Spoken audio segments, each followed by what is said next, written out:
grandma took on the role of educator for the next couple of years. She always knew how a good girl should behave. Stai seduta composta, stai dritta con la schiena, smettila, subito.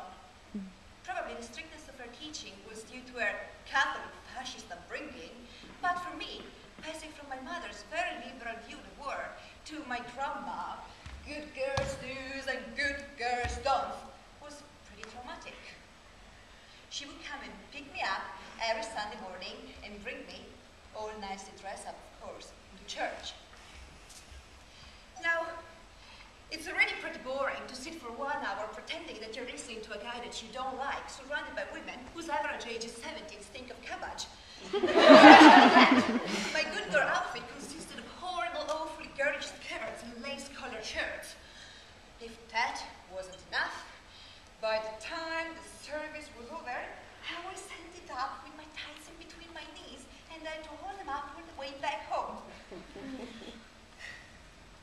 The only thing that would have made my Sunday mornings more bearable was becoming an altar boy. But our priest had very clear ideas about the place women should occupy in church. A girl cannot be an altar boy. Otherwise, they wouldn't be called altar boys. You may wonder now at what point in the story my father's son comes in. Well, he's the living proof that men are simple. When I called home, desperate and crying because my boyfriend left me, he said to me, "Oh, Vera, don't worry, you'll be fine. You're beautiful. You'll find somebody else." As I said, simple. With a very absent father, a mother who was slowly recovering from depression, and a Catholic fascist grandma, it's not surprising that I started looking for paternal figures somewhere else. The first person I looked up to, literally, was God. I mean, you don't call it Father with a capital F for nothing, do you? And if he was as good as my religion teacher told us at school, he would have been more than happy to take me under his protecting wings. I used to look up at my white ceiling before going to bed and pray. "Hi God, it's me, Vera." I don't know why, but I always felt the need to introduce myself to him. I'm supposed to believe without seeing, but if you could give me a sign, just like a little sign, please, please. I don't know. Maybe I was not very good at praying, or maybe I was not very good at seeing signs, but he never answered me. After that, my research for a paternal figure was kind of stagnating. I mean, I had some standards. You know, you don't get to choose your own father every day. Nobody was good enough for me. And then, one day, I met him.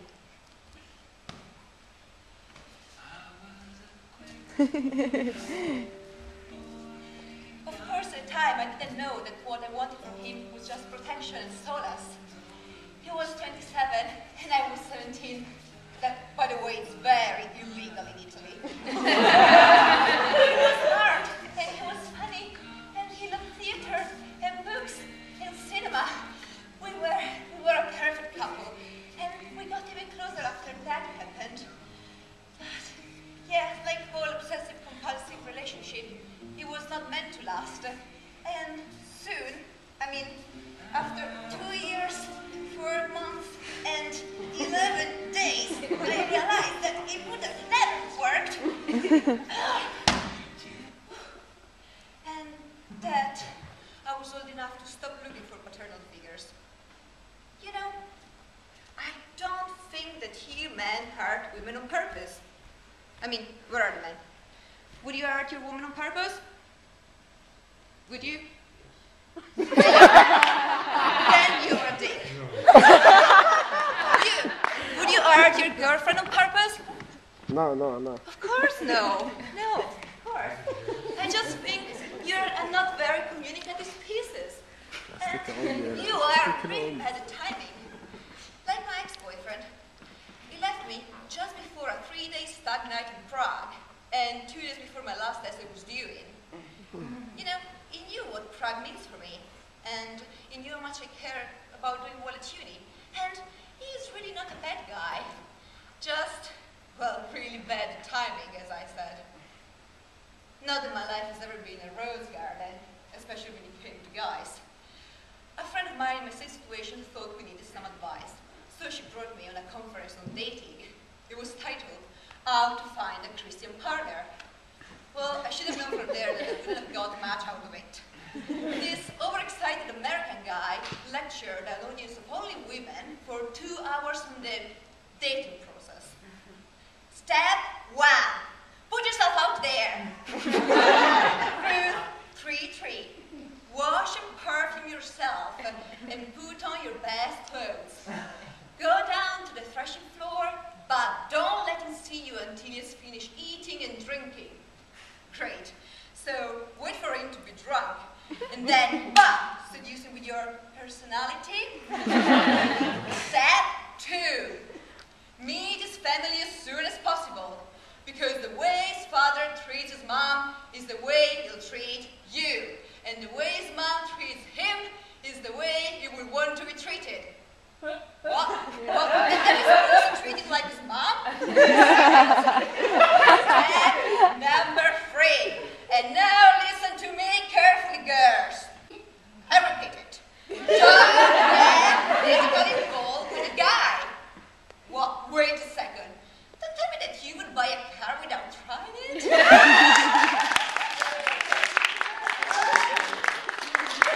Yes, you would. And finally, step number 4.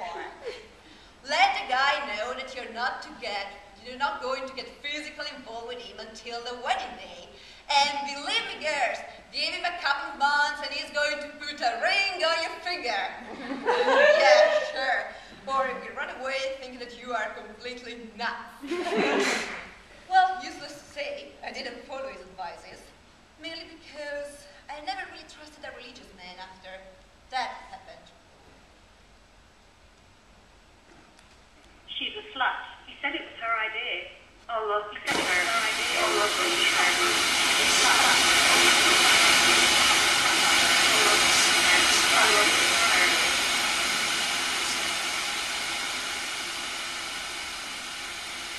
It happened during the final year trip in Prague. We were having a party at the hotel bar. I went upstairs to check on a friend of mine. She was not feeling well, and he followed me. He grabs my arm on the stairs and says to me, you know, right now, I could rape you. 1 second after, I am against the wall.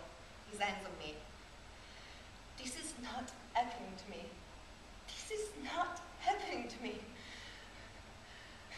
I can feel his hands on me, under my t-shirt, on my breast, unbuttoning my jeans. I can't move. I can't move! And then he said something. You deserve it. And something clicked in my head. No, I don't. I can finally see my face lifting and hitting again and again and again and again until he stops touching me. Until he looks at my face for the first time. And then I push him. I can hear his body hitting the stairs, but I don't look. I just run. I run, and I get lost in the corridors, and I can't find my room, and I run, and I run, and I run, until I finally get in my room.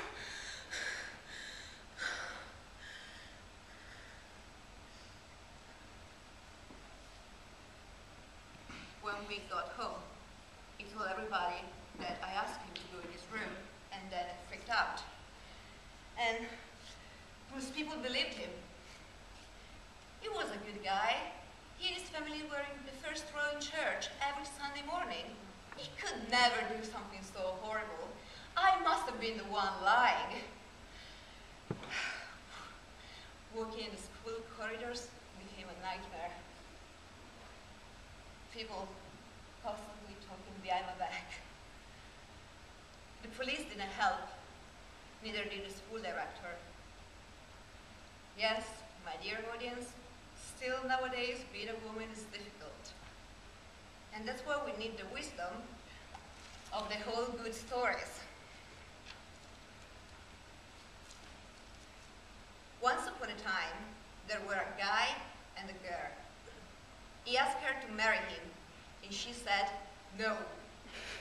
She never had to clean, cook, do the laundry and ironing for anybody else but herself. She went out with her friends, had fun, did whatever she wanted. She had a long and satisfying life, and she lived happily ever after. The end.